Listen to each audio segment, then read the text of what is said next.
अस्सलामुअलैकुम स्टूडेंट्स, उम्मीद है आप खैरियत से होंगे। इस वीडियो के अंदर हम दो अहम कॉन्सेप्ट्स इंट्रोड्यूस करवाएंगे। एक तो फॉर लूप की एक और वेरिएशन। हमने पिछली वीडियो के अंदर फॉर लूप की दो वेरिएशंस देखी थी और इसके अलावा सबसे अहम चीज़ जो है जो हम इस वीडियो के अंदर इंट्रोड्यूस करवाएंगे वो है लिस्ट।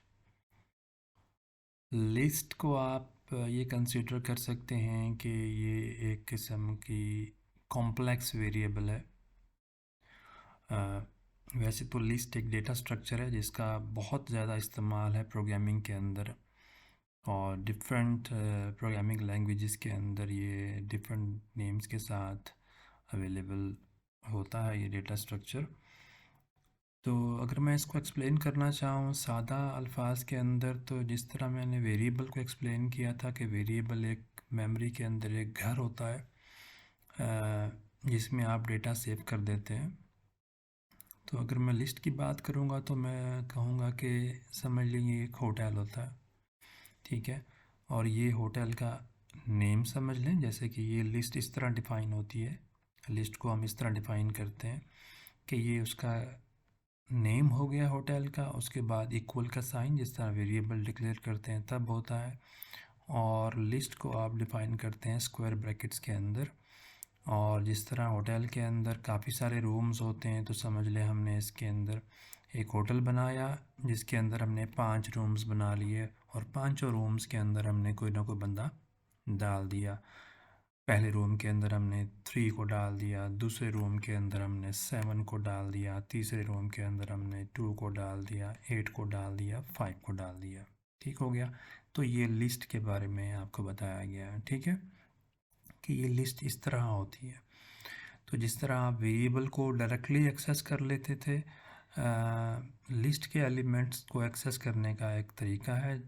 जिस तरह हम होटल के गेस्ट्स को अगर एक्सेस करना चाहें, उनसे मिलना चाहें, तो हम क्या बताते हैं कि जी उस होटल का नाम क्या है और उनका रूम नंबर क्या है।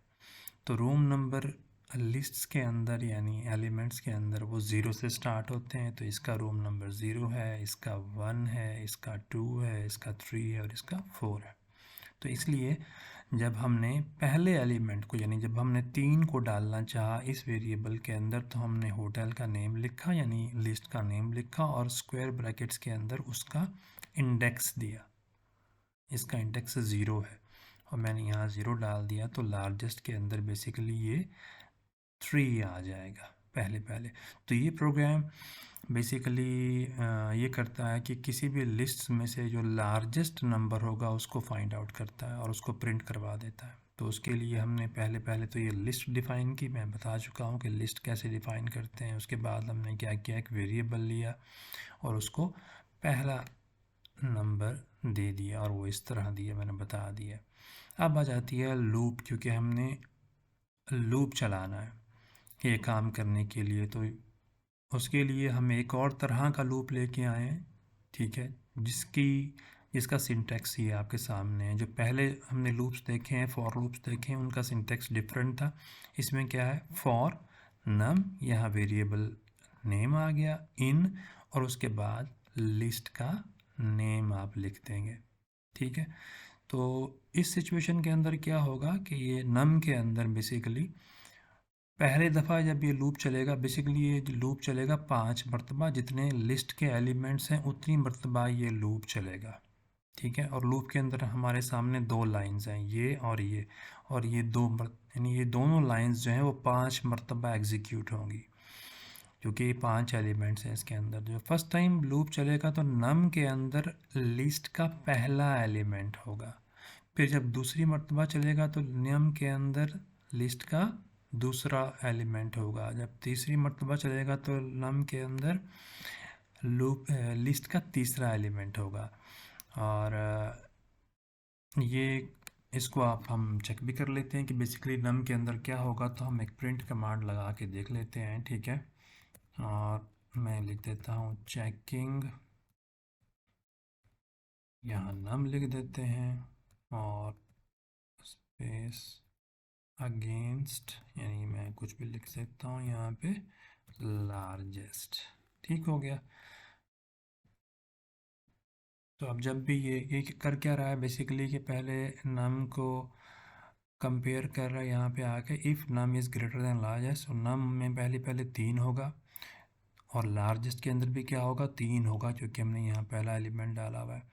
तो जाहिर है ये वाली लाइन एग्जीक्यूट नहीं होगी, क्योंकि ये कंडीशन ट्रू नहीं होगी। ये कंडीशन ट्रू होगी तो ये वाली लाइन एग्जीक्यूट होगी। यही इफ एल्स का कमाल होता है।